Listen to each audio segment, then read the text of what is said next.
جانوروں کو بھی نوازتے ہیں، جانوروں کو بھی نوازتے ہیں، کیونکہ وہ بھی جانتے ہیں وہ ہمارے حضور ہیں، ہمارے نبی ہیں۔ اسی دور کا واقعہ انڈیا کے ایک حاجی صاحب، حاجی اسماعیل، وہ بیان کرتے ہیں، امرتسر کے رہنے والے تھے۔ انڈیا کا ایک شہر ہے امرتسر، وہاں کے رہنے والے۔ وہ کہتے ہیں میں مدینہ پاک گیا اور وہاں میں ہوٹل پہ ٹھہرا ہوا تھا، عمرہ کیا، پھر مدینہ پاک حاضری، تو ہوٹل پہ ٹھہرا تھا تو کہنے لگے کہ عجیب اتفاق، جب بھی میں کھانا کھانے لگتا نا ہوٹل پہ، روٹی کھاتا دسترخوان بچھا کے، تو مدینہ پاک کی ایک بلی آ کے میرے پاس بیٹھ جاتی تھی۔ وہ کہتے ہیں کہ میں اسے حضور کے شہر کی بلی سمجھ کے نا روٹی ٹکڑے کر کے اس کے آگے ڈال دیتا، میں اس سے محبت کرتا،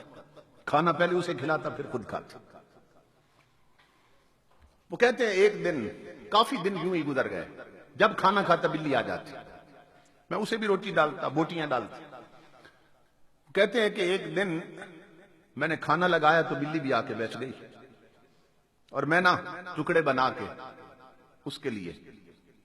یہ سوچنے لگا اپنے دل میں کہ یہ بلی میرے ساتھ گل مل گئی ہے، مانوس ہو گئی میرے ساتھ، تو میں نے جانا تو ویسے بھی ہے 3 دنوں بعد، تو کیوں نہ اسے حضور کے شہر کی نشانی بنا کے اپنے ساتھ لے جاؤں، انڈیا لے جاؤں۔ یہ حضور کے شہر کی نشانی ہے، اب مجھ سے ڈرتی بھی نہیں ہے، میرے ساتھ مانوس ہو گئی ہے، تو میں اسے نہ انڈیا کیوں نہ لے جاؤں۔ وہ کہتے ہیں میں نے دل میں سوچا، حاجی صاحب کہتے ہیں اللہ کی عزت کی قسم لوگوں، ادھر میں نے دل میں سوچا، ادھر بلی کھانا چھوڑ کے چلی گئی۔ وہ کتنے احمق ہیں جو کہتے ہیں نبی کو دیوار کے پیچھے کی خبر نہیں، وہ کتنے نادان ہیں، اور تجھے نہیں معلوم نادان، نبی کے شہر کی بلیاں جانتی ہیں کسی کے دل میں کیا ہے۔ وہ کہتے ہیں بلی کھانا چھوڑ کے چلی گئی،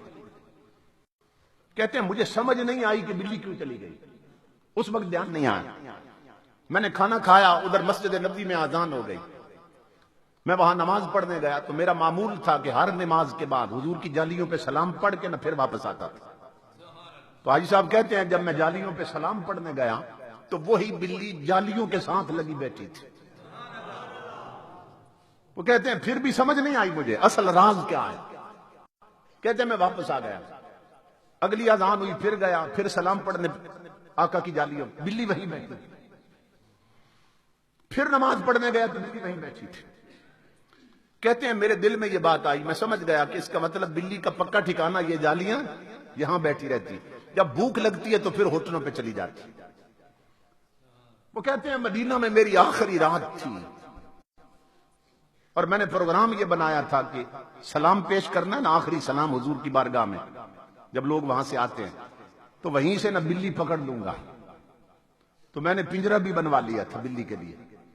کہ لے جاؤں گا اسے اپنے وطن۔ کہتے ہیں پکا پروگرام بن گیا، رات کو جب آخری رات تھی مدینے میں،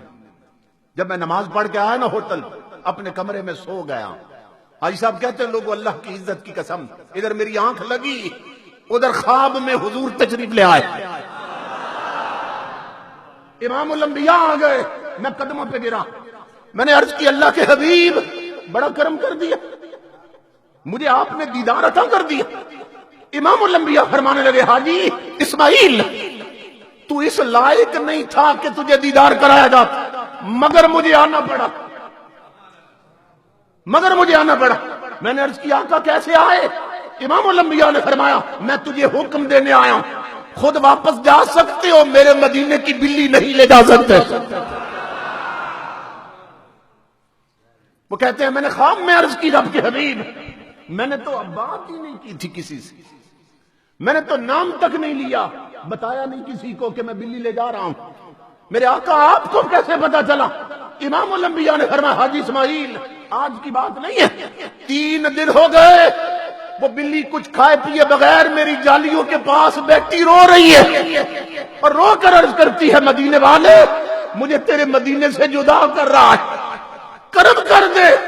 مجھے بھوکا رہنا قبول ہے مگر مدینے کی جدائی قبول نہیں ہے۔ 3 دن سے بلی رو رہی ہے، اس لیے میں حاجی تجھے حکم دینے آیا ہوں، خود جا سکتے ہو، میرے مدینے کی بلی نہیں لے جا سکتے۔ امام الانبیاء کے غلام ہو، اور جو رسول اگر بلیاں آواز دیں تو انہیں جدا نہیں ہونے دیتا، انہیں نہیں لٹنے دیتا۔ اگر امت کی بیٹیاں آواز دیں گی تو مدینے سے خیرات کیوں نہیں آئے گی؟